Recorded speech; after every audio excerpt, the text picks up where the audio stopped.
so respected in what you do in your individual athletic professions, but just across everything, you know, everyone wants to be the best, achieve the best. What would you say were the driving factors from when you knew you were going to be elite and make it to the pros, to carrying forward and staying on top of your game for that success? And even as you move forward, Donnie, and now coach and manage, what are really the keys? Well, I think number one is how much we probably enjoyed the sport. I loved playing hockey, and that was number one. I think once you get to a certain level, you always run into players that are better than you, maybe bigger than you, stronger than you in certain areas.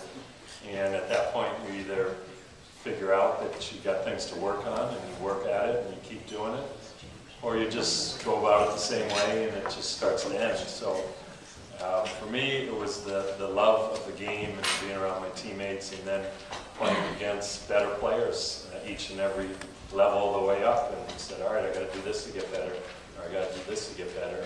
And at one point, you're fortunate enough to make it, and then you just keep learning from there.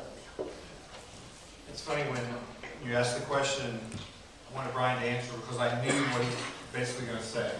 If you listen to guys that have had success, they talk about how much they love playing, how much they love the sport, how much they enjoy basically practicing. I bet Brian loved practicing.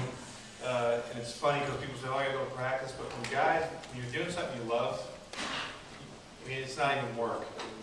I seen a thing on Jay-Z the other day, and it kind of all relates. I'm serious. I mean, he's talking about just sitting in his place writing. And his mom had told him how he'd got to work hard, right, to make it. He's like, I didn't feel like I was doing anything important because I was having fun. And that's the way I always look at people. Always say, well, you work hard. You're always in the cage. You're always working on ground balls. That was just fun for me, and trying to get better. And I think exactly what Brian says. You always work and you get better, then you get to a level that you want to stay there. And you got young guys coming at you from the minor leagues that trying to get that. Not necessarily that they are trying to get your job, but you're competing against younger kids all over the league, and just to stay where you're at, you got to continually work. I bet you had a lot of players that kind of came behind you that ended up getting kind of pushed off to other organizations. Well, there's always players that you look at physically, that can skate faster or shoot harder or do something, but there was always a question mark. You're like, well, why? Well, we'll be the organization that he plays differently for, or let's figure it out. But there was always something that either they didn't love it as much, or it was more of a job for them.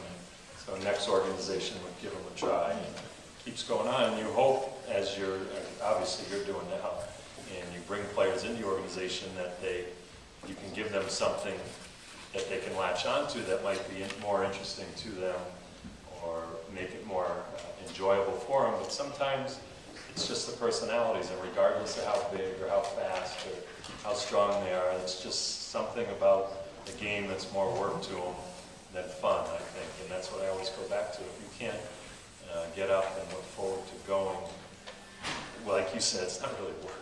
Like when you're winning and you're playing the sport, I mean, we used to pretend we'd come to the rink with a mask on, like we were stealing money, because it's so fun. I mean, it's so much fun. Winning and playing a team sport is the best, and there's no way around that. There's no one that can tell you any different. It's the best.